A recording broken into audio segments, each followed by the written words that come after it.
জন্মের পরেই মা বাবাকে হারিয়ে মামা মামির কাছে বড় হতে থাকে। তারা চন্দনপুর নামের একটি গ্রামে বাস করত।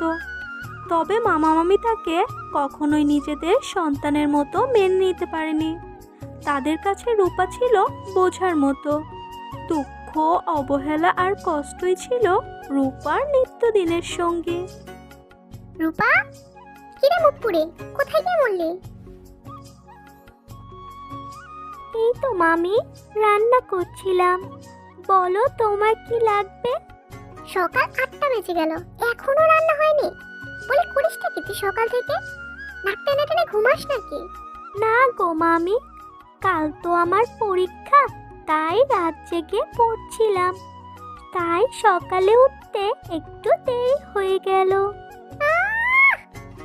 পুজোর আবার চিত হয়ে শোয়ার শখ হয়েছে। যা তো, জলদি রান্না শেষ করে কাপড় কেচে থাল বাসনগুলো মেজে নিয়ে আয়। এই কথা শুনে রূপা আবার রান্নাঘরে গিয়ে তার কাজে মন দিল।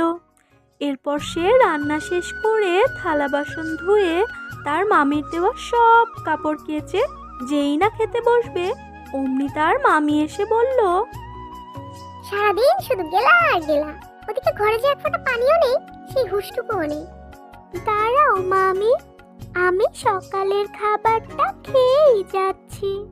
আর খেতে হবে না, যা তো আগে পানি নিয়ে আয়, নইলে আজকে এই চালাকার তোর পিঠেই ভাঙবো। মা, ও মা, তুমি কেন আমায় একা ফেলে চলে গেলে? আমি যে এই কষ্ট আর সহ্য করতে পারছি না। তুমি থাকলে এখন আমায় নিজের হাতে খাইয়ে দিতে। তুমি আমাকেও নিয়ে যাও না মা।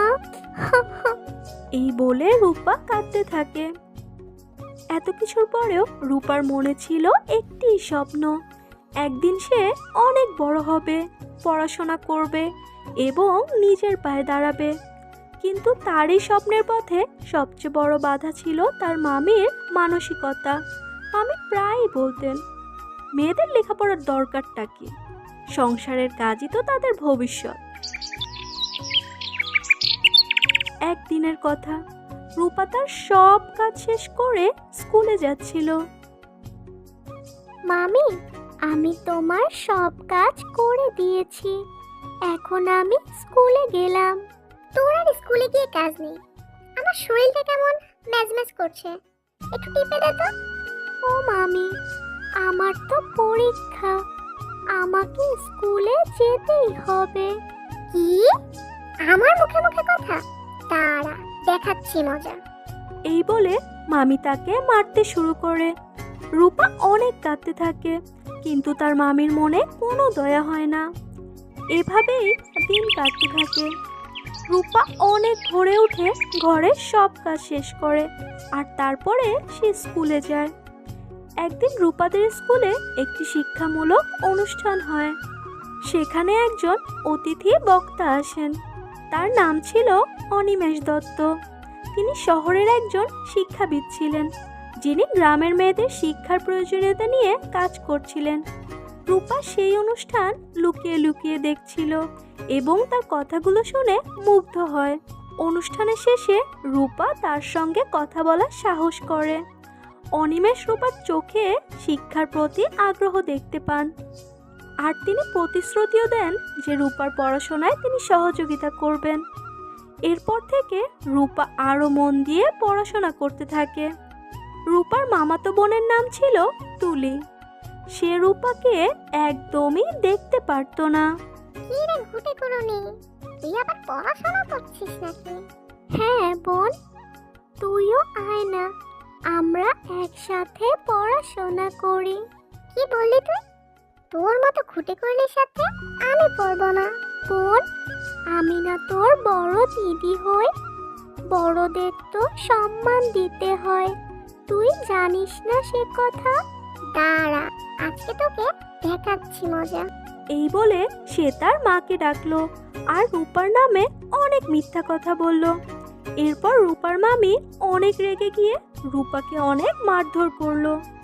একদিন অনিমেষ তাকে একটি চিঠি আর কিছু বই পাঠালেন। চিঠিতে সে বারবার একটি কথাই বলল যে তোমার স্বপ্নের পথে তোমাকে এগিয়ে যেতে হবে, নিজের প্রতি বিশ্বাস রাখো।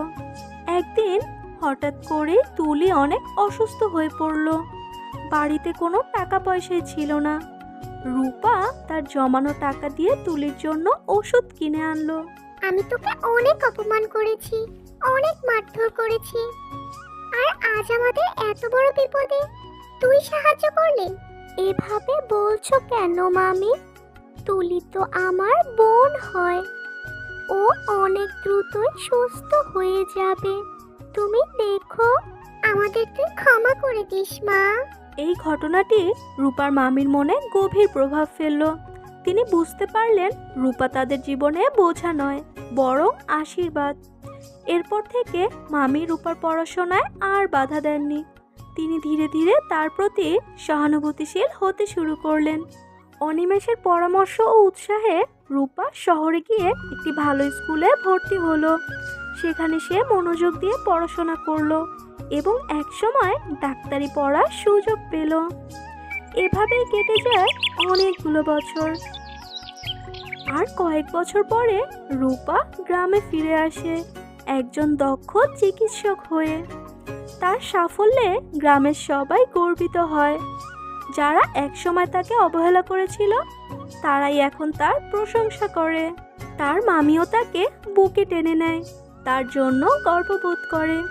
রূপার জীবন আমাদের শেখায় প্রতিকূলতা যতই কঠিন হোক, স্বপ্ন এবং অধ্যাবসায়ের মাধ্যমে সব কিছু জয় করা সম্ভব।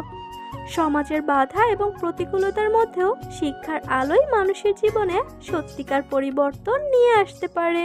তো বন্ধুরা, আমাদের আজকের ভিডিওটি যদি তোমাদের ভালো লেগে থাকে তাহলে ভিডিওটিতে একটি লাইক দিয়ে চ্যানেলটিকে সাবস্ক্রাইব করতে ভুলো না কিন্তু। আর আমাদের গল্পটি তোমাদের কেমন লেগেছে কমেন্ট করে জানিয়ে দিও।